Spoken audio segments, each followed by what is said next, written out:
Final score 75-64, and joined by the head coach of the Bulldogs, Andy Bronkema. Coach, got to be really pleased with the way your team came out and competed here today. Yeah, a couple things that stuck out to me. Just one, our shots weren't falling, and we still played hard on defense. I think that's a hard thing to do in basketball. Guys are usually they're usually energized by the basketball, right? We always say it has healing powers, but we didn't see shots go in, and we still played great defense. That was kind of our message at halftime. Keep that up, and we were able to keep it up in the second half. And then, we kind of let an 8-10 point lead, and they took the lead, and went to a media timeout, looked them in the eye and said, hey, enough is enough. And I'm getting hit by these gymnastics pads, Robert. Sorry, I'm going to move aside. And it was one of the first times where I just saw a full team and looked them in the eye and just knew we were going to be all right. And it was a comfortable feeling for a coach. And those are two things that stuck out to me. And a couple other things, just Ethan didn't hit his shots, but he found a way to impact the game. Man, did they just tackle him. And that's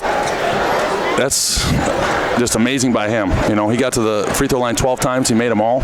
Some of them were to ice the game, but he played through, that contact. And it's a physical game. I get it. So, if he's on the other team, I'll probably try to play him the same way. And then just urging the guys to get the rebounds. Right? There's a couple rebounds that I thought we should have grabbed. I was a little disappointed in the way we competed on those rebounds.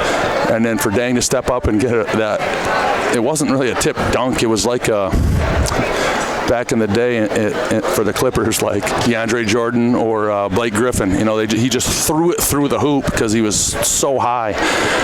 And there's very few times as a coach where I turn into a spectator or a fan. You're usually just locked right in to everything, to the next play. What does the team need? What do I need to be thinking about? But just for a moment there, I was like, wow, I just saw something that you don't see every day. And it was a huge play for us, too. It just kind of solidified it to a point where we could close the game out. And, we were begging for rebounds, and that was the biggest one, and it was the most exciting one. Obviously, this win today gives you win number 20, ninth year in a row in a full season. You've won 20 games or more. What does that mean for you and your program?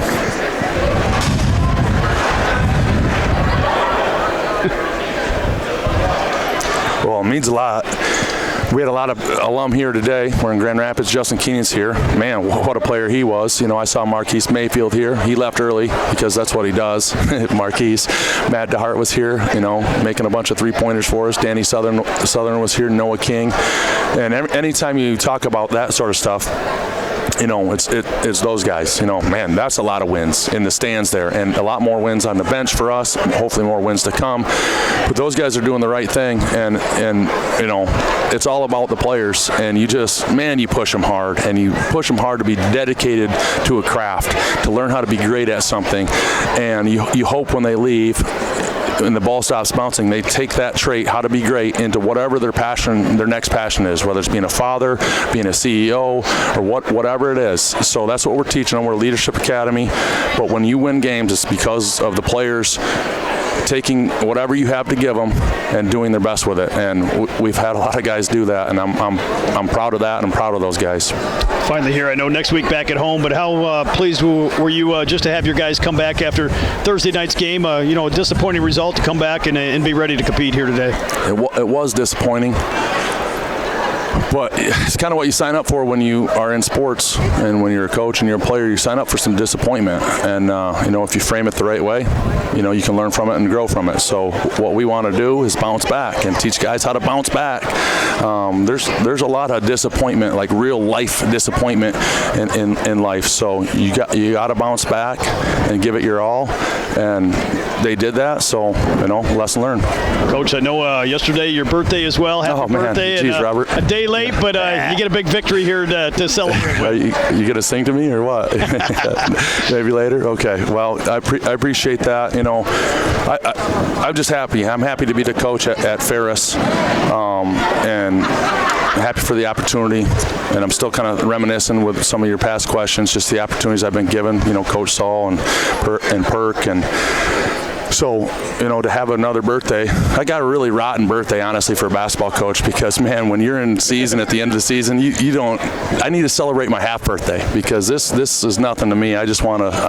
If it wasn't for my kids and a few other people that want to have some cake and ice cream or wrap a present, I wouldn't even celebrate it. I would just move on to the next play.